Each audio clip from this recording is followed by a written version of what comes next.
ایک شب کی تگودو رائگاں نہیں گئی، میں نے کہا۔ خوشی ہوئی یہ جان کر۔ کیوں بھائی، تمہیں کس بات سے خوشی ہوئی؟ قتل سے یا قاتل کی گرفتاری سے؟ قاتل کی گرفتاری سے، میں نے کہا۔ ممکن ہے کچھ لوگ انسپکٹر فتح شیر کے جانی دشمن ہوں، لیکن میں ان میں شامل نہیں۔ اس کا قتل بہرحال نہیں چاہتا تھا میں۔ گویا تم چودھری دلاور کے دشمن ہو۔ وہ میری بات کاٹ کر بولا، اور محسن نے مجھے ایکسکلوزیو سٹوری تو پہلے بھی دی تھی، لیکن مزید کچھ بتائے بغیر بھاگ گیا تھا۔ خیر، اس وقت میں یہی سمجھا تھا کہ محسن کو اتفاق سے ایک بات معلوم ہو گئی تھی جو اس نے مجھے بتا دی تھی، لیکن یہ سلسلہ کچھ اور ہے۔ وہ بھی چودھری دلاور کی جان کا دشمن ہو رہا ہے، اور یہ سب کچھ اس نے کیا بھی اسی لیے ہے کہ چودھری صاحب کے گلے میں پھانسی کا پھندا فٹ ہو جائے۔ کیا اب بھی کوئی کسر رہ گئی ہے؟ میں نے کہا۔ میرا تو خیال ہے کہ اب پھندا ان کے گلے میں ہے، غالب نے کہا۔ خبر بھیجنے کے بعد میرے ہاتھ بے حد اہم ثبوت لگے، جس سے واردات کی پوری تفصیل میرے سامنے آ گئی۔ میں نے ایڈیٹر سے کہہ دیا تھا کہ یہ خبر اسی طرح شائع ہوگی جیسے میں کہوں گا، ورنہ میں جا رہا ہوں اس کے حریف اخبار میں کرائم رپورٹر بننے کے لیے، اور کل تو سب اخباروں میں کچھ نہیں ہوگا، مگر جو پرسوں آنے والا ہے وہ دوسرا ایٹم بم ہے۔ کسی کے باپ کو وہ سب معلوم نہیں ہے جو مجھے معلوم ہے۔ تم کو سب کچھ معلوم ہے؟ میں نے کہا۔ یہی تو گڑبڑ ہے، وہ سگریٹ جلا کے بولا، کہ مجھے سب کچھ معلوم نہیں۔ بے شک محسن نے جھوٹ نہیں بولا تھا، لیکن وہ کوئی غیب کا علم نہیں رکھتا۔ اسے پہلے سے کیسے معلوم تھا، اور اس کا یا تمہارا اس کیس سے کیا تعلق ہے؟ اچھا، میں سمجھا تھا تم جانتے ہوگے، میں نے کہا۔ محسن نے تم کو بتا دیا ہوگا، غالب نے نفی میں سر ہلایا۔ خبر کو پریس اور چودھری صاحب کو جیل بھجوا کے میں ادھر آیا کس لیے ہوں؟ ہر روز تو 10-11 بجے تک ادھر ادھر جھک مارتا تھا، کسی تھانے سے کچھ لیا، کسی ہسپتال سے معلوم کیا، اور اگلے دن کے لیے عدالتوں کے کیس دیکھے، پھر عموماً گھر لوٹ جاتا تھا، ورنہ پھر جو دل وحشی کہے کہ اے دوست ویرانے میں چل، یا کسی زہرہ جبیں کے کاشانے میں چل۔ لیکن میں نے محسن سے کہا کہ میں تیرے ساتھ چل رہا ہوں، یہ معلوم کرنے کے لیے کہ آخر یہ چکر کیا ہے۔ اس نے چکر دے دیا مجھے کہ ابھی تو خیر سے لمبی تان کے سو جاؤ، صبح بتائیں گے سکندر اعظم خود۔ تم اخبار نویس ہو کے ظاہر کر رہے ہو کہ تم کو میرے بارے میں کچھ معلوم نہیں۔ علم تو ہے، اور پبلک سے کچھ زیادہ ہے، مگر پس پردہ بہت کچھ ہے جو محسن نے نہیں بتایا۔ وہ ایسا رازدار اور قابل اعتماد دوست ہے کہ جب تک میری مرضی نہیں ہوگی وہ چپ رہے گا۔ اس کا مطلب یہ نہیں کہ تم پر اعتماد نہیں ہے اسے، میں نے کہا۔ جب وہ کسی پر بھروسہ کرتا ہے تو وہ آدمی بھروسے کے قابل ضرور ہوتا ہے، مگر پس پردہ واقعات کا سلسلہ اتنا دراز ہے کہ بات تفصیل سے بتانے میں شام ہو جائے گی، اور بات پھر بھی ادھوری ہوگی۔ یہ باتیں پھر بھی ہو سکتی ہیں۔ ابھی تو مجھے یہ بتاؤ کہ وہاں کیا ہوا؟ بھائی، عجیب پراسرار معاملہ ہے، وہ دوسری سگریٹ جلا کے بولا۔ کس کا یقین کیا جائے، کس کا نہ کیا جائے؟ دلاور چلا رہا تھا کہ اس کے خلاف سازش کی گئی ہے اور اسے باقاعدہ جال پھیلا کے شکار کیا گیا ہے، لیکن یہ بات اس نے پہلی واردات کا راز افشاں ہونے پر بھی کہی تھی، اور ہر مجرم کہتا تو یہی ہے کہ وہ بے گناہ ہے۔ اگر واقعات کی شہادت اس کے خلاف جاتی ہو تو کہتا ہے دشمنوں نے اسے پھنسایا ہے۔ شک کس بات کا ہے؟ میں نے کہا۔ تم دلاور کو بے گناہ کیوں سمجھتے ہو؟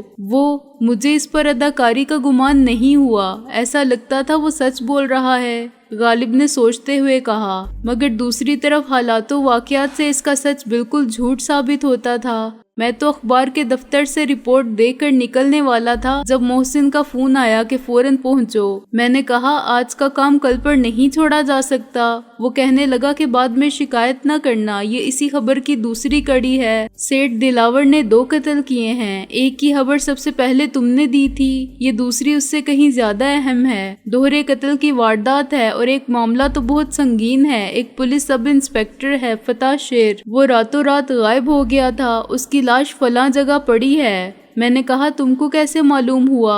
وہ کہنے لگا کہ خبر سے تعلق رکھو، کیوں اور کیسے مت کرو۔ سیٹھ دلاور نے رحمت کباڑی کے ساتھی ڈرائیور کو بھی قتل کر دیا ہے، وہ اس کو دفن کرنے والا تھا گھر کے عقبی حصے میں کہ کسی نے پولیس کو خبر دے دی۔ میں نے کہا خبر تم نے تو نہیں دی تھی؟ وہ کہنے لگا کہ یہی سمجھو۔ بہرحال انسپکٹر فتح شیر وہاں پہنچا اور اس نے سیٹھ دلاور کو لاش دفن کرنے سے پہلے پکڑ لیا۔ دلاور قبر کھود رہا تھا اور لاش وہیں کمبل میں لپٹی ہوئی پڑی تھی، لیکن دلاور نے انسپکٹر کو 5 لاکھ دے کر معاملہ ختم کر دیا۔